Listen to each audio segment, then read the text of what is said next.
Well, the draft combine is going on this week, and I am fascinated to see what happens with Cam Skattebo. Now, right now, if you look at different draft boards, he is one of the most variance for players as I've seen in a long while.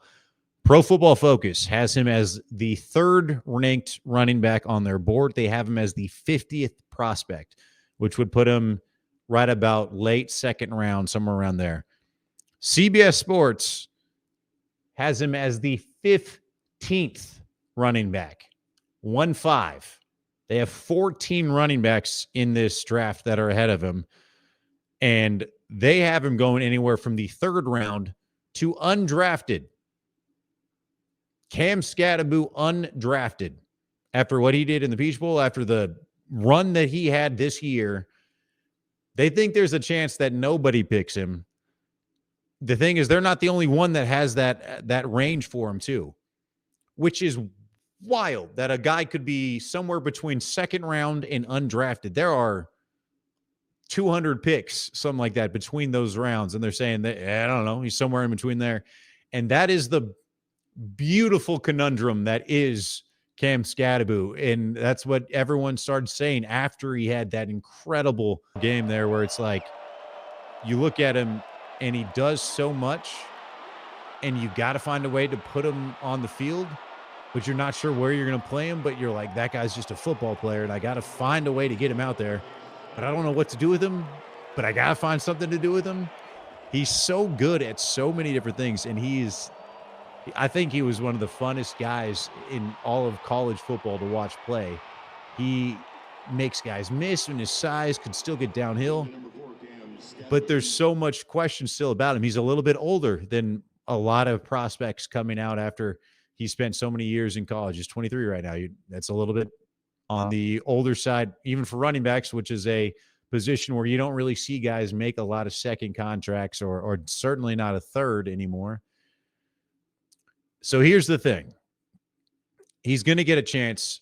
He did wonders for himself in that game against Texas, and I think that skyrocketed him up a lot of people's draft boards and certainly put him on the national radar. Problem is, kind of feels like that game was forever and a day ago, right? Like, I mean, when that was certainly the best game of the playoffs, but it feels like it has been a while since that game happened, and it's kind of out of sight, out of mind. Ohio State's running back had some good moments. There's a few other guys that really kind of caught people's attention, and other than that, things kind of just kept going on in the sports world, and people kind of forgot and moved on a little bit. This is another opportunity for him to put something on tape, to put himself in front of some cameras and to catch people's attention and to really improve his draft stock. And I mean, it's kind of cliche, but for every running back, it comes down to this. What is his 40 time going to be?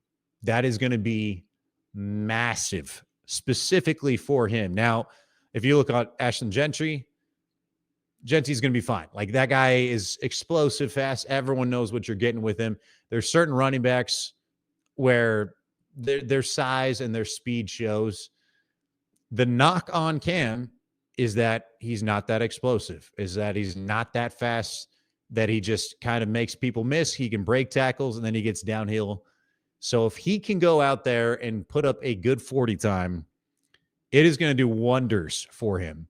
I think that will really solidify him as a late second round draft pick, maybe even a mid second round draft pick, depending on how well he does in this combine, because he's going to be able to show that he can pass catch. He's going to be able to show that he can pass block, that he can do a lot of things, and he can be that kind of versatile back that is what made him an absolute star for Arizona State.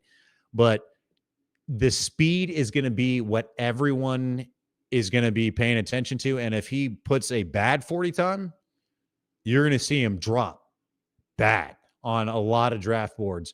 But if he can go out there and put up something good, he's going to have a chance and maybe be one of those guys that somehow works his way into being a late first round draft pick. He could do that. He could definitely be a first round draft pick. Now, right now, his 40 time was listed at a 4.6.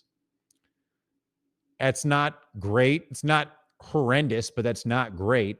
And it may not seem like much, but if he can get a 4.5, or I don't know if he can get to it, but if he can do a 4.4 somehow, get a 4.5 seems reasonable. If he can get to a 4.5, you're talking about an entire round in the NFL draft where he'll probably move up on a lot of people's boards.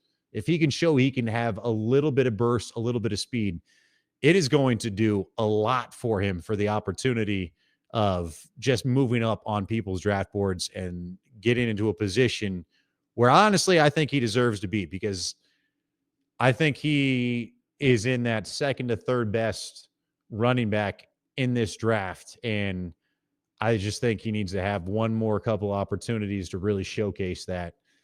And this is one of those opportunities. So he needs to go out there and put up a very good number on that. The rest of the stuff I think is going to take care of itself. His bench press, his pass catching, he's going to show he's versatile.